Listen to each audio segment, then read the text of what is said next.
Indestructible Gaming. Select your character. Musket Shot. Mr. K. Let the battle begin.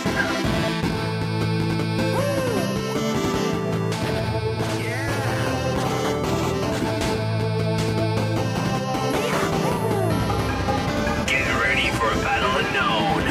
3, 2, 1.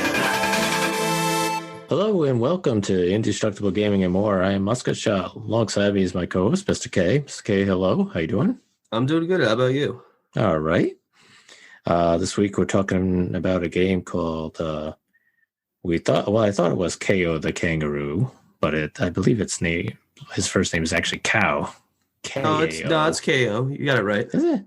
Yeah, It's because they funny have boxing gloves. Well, yeah, but in the game, if you listen to the characters, they say cow half the time. So I don't know, but it would make more sense if it was KO. Yeah, it's like I don't know. I feel it's like a mix kind of deal. Like some people call them KO, some people just call them cow. Yeah. Well, Reference, either way, KO, KAO, the Kangaroo, round 2. That's the game we're talking about. It's this is a game developed and published by Titan Multimedia, and they're out of Poland, which seems to be a lot more developers now in Poland and than I've ever known before. So that's pretty cool. They've done some other games. Have you ever heard of Urban Trial Freestyle? No, I have not. So this is, I guess that was one of their first games they did independently and sold over 1 million copies, which is pretty cool. And then 2018, they released a game called Steel Rats. Have you ever heard of that one? That one sounds familiar, but I don't think I've seen it though. Yeah, the Urban Trial Freestyle one sounded a little bit more familiar to me than Steel Rats, but I don't know. Maybe I've seen Urban Trial Freestyle on some platform or something like that. But anyways, we're talking about KO the Kangaroo Round 2, which was released in 2002 on PC, Xbox, and PlayStation 2. And then this got re-released on Steam back in 2003, I guess. And this game has had over 700,000 copies sold since its release, which is pretty good. Pretty insane. Apparently, this is one of the most favorite of the bunch of the 3 games currently. Yeah, and it was funny. On their website, it said that in 2004, this game became the best game for children in Poland. Huh. I didn't know they had like an award ceremony for that or anything. I know. Interesting. I mean, we'll get into the game a little bit about it, but I can tell you just from playing it, I don't think this is a game children could play that easily. Skill-wise, I think it's pretty tough, but anyways, yeah, I mean, it was pretty cool that it was best game for children in 2004. It's a single-player, third-person arcade adventure game. Platformer. Platformer, 3D type. It's got 25 levels, 5 worlds, 30 different enemies, which is, I didn't get half that, so I don't know how you did, but and then the whole series, there's 4 games actually in the series. There's KO the Kangaroo, which came out in 2000 for Dreamcast and PC. Then came KO the Kangaroo Round 2, which is what we played. Then there was KO Challengers, which was a PlayStation portable extension, I guess, or something like that. Which is actually a remake of the first one. They just ported. Is it really? Yeah. Oh, that's funny. And then there was KO the Kangaroo Mystery of the Volcano, which was a PC game that came out in 2005. And I guess this past June on their website, they confirmed that there will be another KO game. Yeah, we've been following them on Twitter, and they've been putting up some stuff of pictures of the game and of enemies and all that. So it looks pretty good so far. I'm pretty excited to check it out. Yeah, so they definitely have a series here that they've done really well with, and producing and making, and and it's got a pretty good following. So hey, why not keep on making it? Do different things with it. So, but that was a little bit of information about the developer and publisher. You want to give some information on the plot of the game? So basically, KAO is stuck in jail on a pirate ship. Did they ever say why? I don't think they really said why. Not other than that, there was, I think the main character was after capturing a lot of different types of animals and stuff like that. That's it. Yeah, but basically, KAO is stuck in jail on a pirate ship. This parrot comes over and tells KAO that he'll be set free as long as he saves the parrot's friends from this antagonist named the Hunter. And the Hunter is an antagonist from the past game, from the first one. So first one? Yeah, he's making a return. And he's just kidnapping all the animals. And yeah, that's basically it. You have to go out, defeat them, save the animals, and round 2. Yeah, so you're a kangaroo who's fitted with 2 boxing gloves. And he also has, or he or she, I'm not sure if it ever really. It's a he because like unlike the first one, this is the first one, the first in the series to include voice acting. Yeah. Okay. And he has a voice of a young Australian boy. Yeah. And KAO's got a number of different skills, abilities, I guess, to help along the way, along with punching the box of gloves and stuff like that. So yeah, the boxing gloves give you like a 3-punch attack, which you can execute by pressing the button. You also have a rolling attack, as well as a mid-air tail whip attack, which could be useful.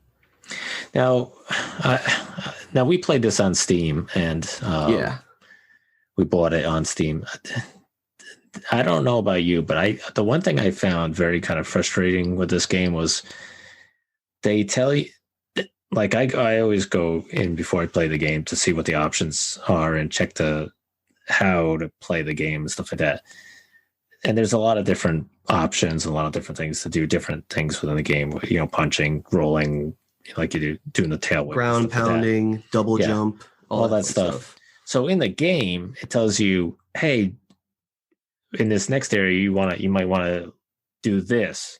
Use the tail whip or whatever. But it doesn't tell you like why you have to like pause the game, go back to options to look at what it was again, because it's like I'm not going to remember exactly. Yeah. So, did you find that frustrating? I did. I thought that was. I kind of just ignored it, honestly. I thought it was kind of frustrating because I was like, now I gotta pause the game, and go back to the options to look at that to see why didn't it just like you would like a lot of games that they kind of tell you like they kind of teach you how to do it real quick. Yeah. And I was quick tutorial.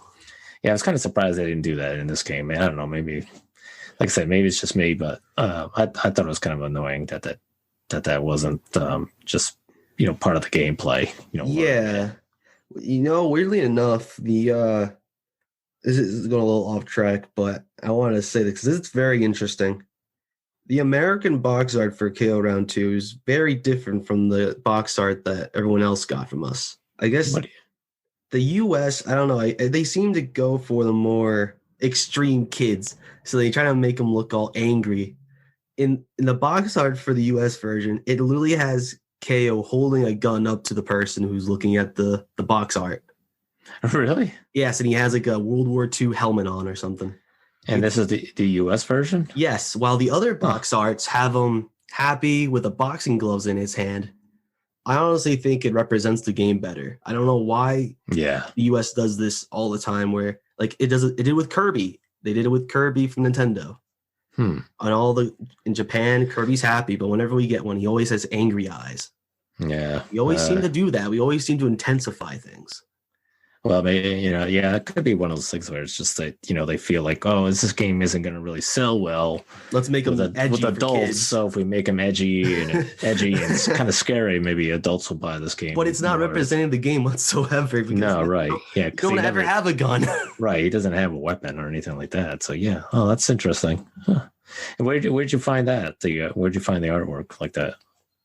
Oh, if you look it up and look at the box art, there's a plain difference. You can tell just by looking Oh. up the game. Could probably find it. That's interesting. Okay, yeah, I'll have to look at that. That's kind of scary that they would do that. I think it's funny. It's funny, but it's also kind of sad because they really shouldn't have done that. Yeah, because I mean, there's no point of it. There's like you said. I mean, the character doesn't have a gun. It's not like this isn't like more. Yeah, he uses boxing gloves. Yeah, he uses boxing gloves. He uses boxing gloves. He never uses a gun. Yeah, but anyways, very strange. Anyways, so yeah, that's So yeah, I thought that was kind of annoying. And then the other thing that was kind of frustrating, and I found this to be a popular comment on reviews, was adjusting the camera view. I thought the camera view was okay. I didn't have really much of an issue with it. See, I had a problem with the camera view at times because I thought it would you'd have to sort of stop real quickly and sort of adjust it left or right, up and down sometimes. And I guess a lot of people found that to be an issue and made comments about it in their reviews. Because I always read a lot of the reviews after we play and stuff, and just kind of curious to see what other people say, see if they have like any of the same type of issues or problems that I might have. And there was a lot of people that said, "Oh, the camera view sucked, the controls sucked." But other than that, the game was all right. It's like, okay. The camera view, I know I really had problems with that occasionally. Not all the time, but enough that it was, it did bother me. The controls, they're difficult, but like I said, I wish they had more of like a tutorial type thing. Yeah. Each time you learned a different thing that you're supposed to do, I think that would have made it a little bit easier playing the game instead of having to jump back to the option screen. But yeah, so in order to get to these different realms and save your friends, you need to go through this hub world. I think it's completely useless. I'm going to be honest. I think it's a useless hub world. Because all you have to do is go into the level select by talking to a bee. That's it. You have this whole giant hub world with nothing in it. Maybe a pirate that asks for coins that requires a story thing to happen in order to get Pium. Yeah. And maybe the one or two people to talk to. They don't do anything for you. You're just in this empty place. Right. You just talk to a bee and do a level select. Just have a level select. Yeah. There's Super Mario. Super Mario Galaxy is kind of the same way. They had a hub world that brought you into level selects. Mm-hmm. But at least with there, you can do something. You can jump off. You can grab a one-up. You can talk to Rosalina or go into her place and listen to the story she has. Right. But here, you just do nothing. You just go into the level select and move on. There's no point. Yeah. The graphics are really good in the game, though. I like the graphics. Yes, I think the graphics were pretty good. I thought they were colorful. I thought they were lively.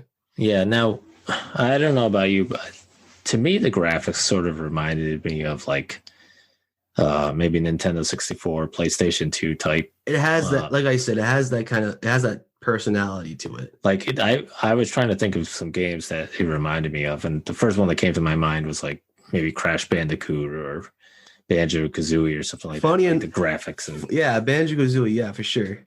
Yeah. Funny enough, the first KAO game was actually kind of based on Crash Bandicoot. So. Oh, was it? Yeah, because it was all linear levels. Oh, okay.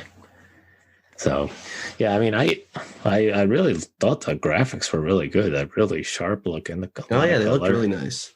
If you've played a lot of those games back on the Nintendo 64, PlayStation 2, you start playing it and you're like, wow, this just has that look and feel to it. It's like, oh my God. It's sort of a retro feel, I guess. And yeah, this is why I'm really excited for the new one, because I bet you it's going to look pretty good. It's going to look nice. Yeah. One of the things I did notice, and it didn't bother me any, was the voice acting. A lot of people hated the voice acting. They said it wasn't that good. Did you find any problem with it? I didn't. Really. I thought it was okay. I mean, yeah. I yeah, didn't have an issue with it. Yeah, I don't know why people had an issue with the voice acting, but a lot of I've people heard did. worse. Yeah, I've seen a lot worse, and exactly. To be honest with you, so I didn't have a problem with it, and I noticed though that when you on the Steam game when you load it up, you can have the dialogue.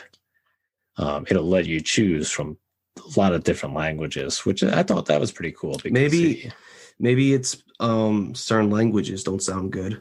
Yeah, it could be. Yeah, I mean, maybe it's not the English is issue. Yeah, I mean, I had it on English United States, so I mean, you could do English, UK language, or there's a whole bunch of different languages you could choose from, which I think it's pretty cool to be able to do that. I'm sure a lot of games do that, and it just it doesn't pop up right away for something to choose from, so you don't really think of looking for it. But so in the game, you do have collectibles you can grab. Mm-hmm. You do have coins. You have stars. And then you got, what was the last one? Like gems or something? Diamonds, right? Yeah. Yeah. Okay. I thought it was either gems or diamonds. I couldn't remember. Yeah, something like that. But yeah, so I found out the coins are meaningless. Coins are just there to collect. There's literally nothing to the coins. Right. Doesn't give you an extra life, nothing. There's no lives in the game whatsoever. So what's the point of the coins? Yeah, I mean, because you can die. But you just respawn back to where you respawn back to the checkpoint. Right. Yeah. And although the stars do something, which I am happy about. And when you collect 50 stars, it will make KAO's abilities better. Like, for an example, if for your double jump, it'll give you a helmet, which will help you glide across places. Mm-hmm. So it gives you more momentum, more stability. But yeah, I mean, it helps with some of the stuff that KAO does. Yeah, because he's got to like double jump on things to open things up, and there's a lot of stuff KAO could do. Yeah. But yeah, and it depends. And it depends. Sometimes he can swim and use his head like a periscope. Yeah, I thought that was and sometimes he can't swim. I thought that was pretty funny though. Yeah, because his neck just extends. Yeah. Just to make sure he breathes out of the water. Yeah, it kind of reminds you of like E.T. when he extends his neck. Hopefully they keep that in for the new one. That'd be great. But why did they do that though? Why do you think they did that though for the water part? Where I think it was just for jokes and giggles. Just sometimes funny. Well, just that part, yeah, I get it. But like some parts you fall into the water and you're fine, and you can swim around and move around. And then other times you fall in water and you're dead. Like, you didn't encounter that? I mean, I was like, okay, I fell in the water and I died. Why did I die here, not back there? It's like maybe you just went into a certain area where you're not supposed to be. I don't know. It wasn't. It wasn't like, I don't know. It was just very strange. So you kind of never. To me, I never knew like jumping it. Falling in the water, whether it was going to kill me or not. So you have to be even more careful. Yeah, as we said before, there are checkpoints. Yeah. And in order to get them is by ringing a bell. Pretty simple. I like it. Mm-hmm. It's not like the last game where you had to put down the checkpoint yourself, which I think is a huge step up. The first game we had to put a checkpoint down? You were able to put down a marker, and when you died, you were brought back there. So how many of those did you get in a game? As much as you wished. Oh, so you could do that wherever you wanted to. It was only one though. Oh. So that can cause a bit of an issue if you go too far and not remembering to place a checkpoint and you die. And get sent all the way back to where your last checkpoint was. Yeah. Oh, yeah. I see. So it could become a bit of a chore. Yeah, right. The game does have mini games, like the hub. They're also pointless. Yeah. They don't give you anything. You're just there to do them, and they're pretty sad. I don't mean to be harsh, but I don't like it when people put in like stuff like that and they don't put much effort into it. Mm-hmm. Literally one of them is just pressing A over and over and over again. You just mash it and then you win. You win? Yeah. Nothing, because they're pointless. Yeah. So that upset me. That was because I was expecting something out of it. But Right. Yeah. Now, did you play? Did you play with a controller or on the? I played with the controller. Oh, so you played on the keyboard. The keyboard controls were. It feels so much better with the. It feels so much better. Yeah, I bet. But yeah, other things that I'd like to mention that are other things in the games that you can ride in vehicles in some points, including a snowboard, which is pretty cool. You can ride animals. You could also you get a dash power up at some points as well, but it only happens when you're being chased, like in a scripted chase. So that's the only time you use it, which kind of sucks, honestly. I would have liked the power up as, like, I don't know, a reward for, like, let me think, the mini games. I don't know, maybe if I completed all the mini games, I would get a dash boost that I could use on the fly. Right. That'd be cool. And it would put a lot more into speed running. Because people speed run this game, which is really funny to think about. Now, what do you mean by speed run it? Beat the game as fast as you can. Oh, okay, gotcha. Either that, or it really depends on what you want to do. Because some people go to like 100% speed run, or you can just do any percent speed run. Right. But people do speed run it. I think the game is a little too forgiving for health. KO has a lot of health. He has a lot, and you can get health pretty easily in the worlds. So I don't remember dying too often, but like I said, I think it's very forgiving for a game in terms of health. You can also get boomerangs in the world. Yeah. They can throw at people, but the first time it showed up, I was like, "What the heck is that thing spinning around?" And I'm like, "What is that?" Yeah, I had no idea it was a boomerang until it said, "Oh, it's a boomerang." I'm like, "That's a boomerang." I don't know why they call it a boomerang though, because it doesn't come back. Once you kill an enemy, it's gone. It doesn't come back to you. So what's another platform that I know that actually came to the Xbox, like, I don't know, maybe a year ago, because they got it remastered. It was called Ty the Tasmanian Tiger, and his whole stick was having boomerangs. Even they did that right. So why couldn't KO do the boomerang correctly? I'm just surprised. It's weird to have an item not function like it's supposed to function. Yeah, I guess at least in a for what we think they should do as far as boomerangs go. Yeah. Well, yeah. Technically, they're supposed to come back to you if you throw them right, but not always, I guess.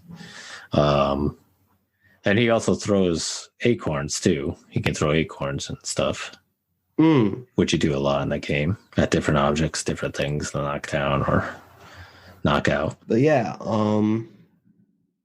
there's also slide sections that happen. Weirdly enough, this game takes a lot from another popular game, Rayman. Yeah, I was going to ask you if this was similar to Rayman 2. They take a lot from Rayman 2 and use it. Yeah. I wouldn't say,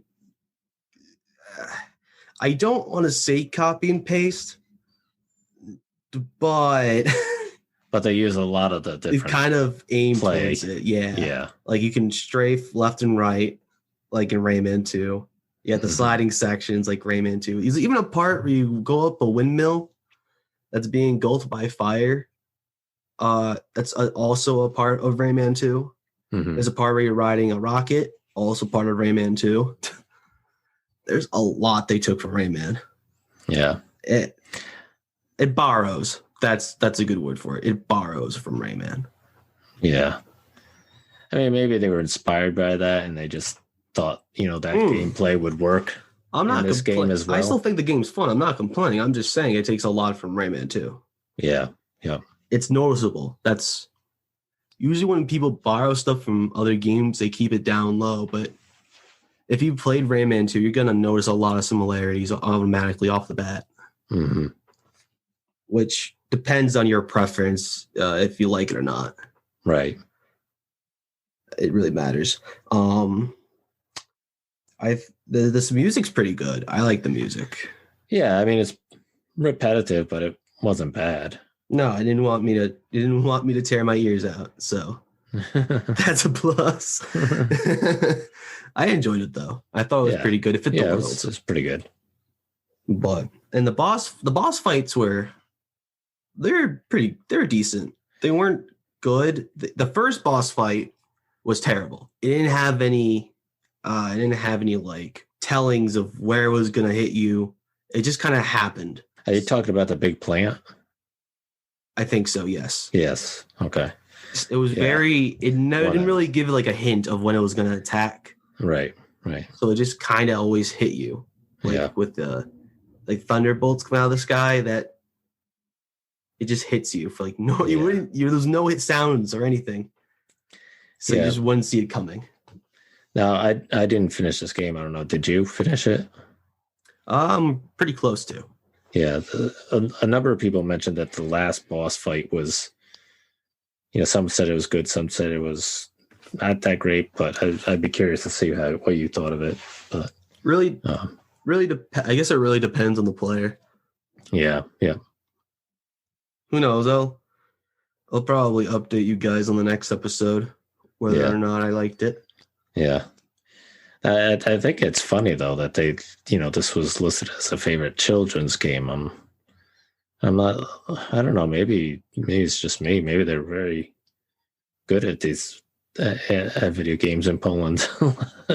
I mean, it seems kind of like a challenging game for children to be considered a children's game. But I don't know. Maybe, I guess you'd have to distinguish what the age of children is, and yeah, it kind of matters on the demographic. Yeah, but I think that's it from me about KO round 2. I think I'm out of stuff to talk about. Yeah. So what would you rate it on a scale from 1 to 10? I have to rate it like an 8 out of 10. Yeah, because I liked it. There was a lot of personality in it. Like if you go in a first person, he puts his boxing gloves up to his face like binoculars. And with the head being on top of the water while your body's underneath. Yeah.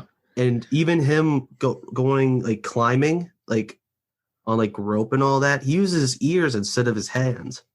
So I thought that was a really cool detail. But there's some things about the game that pull it back. Yeah. And it's disappointing. Yeah, because it's funny because at one point, if you don't do anything, if he sits idle, he'll sometimes be jumping rope, or he'll like turn around and try to he'll just like try to scare you or something like that, and then he laughs and stuff. But yeah, it's filled with personality. Yeah. But I'm gonna have to give it 8 out of 10 because there's some stuff I didn't like about it, but there's some stuff I do. But who knows? Maybe we can review Rayman 2 at some point. Yeah. Compare the two. Yeah. I've never played I can't remember playing Rayman 2. Who knows? Maybe KO round 2 did something better that Rayman 2 didn't. Right. Yeah. I'm pretty interested to see that because they borrowed so much or were inspired by it a lot. So who knows? Maybe they did something and worked off of that and made it better. Yeah. Right. So. Yeah. You'd have to try Rayman 2 at some point. I would like to. Yeah.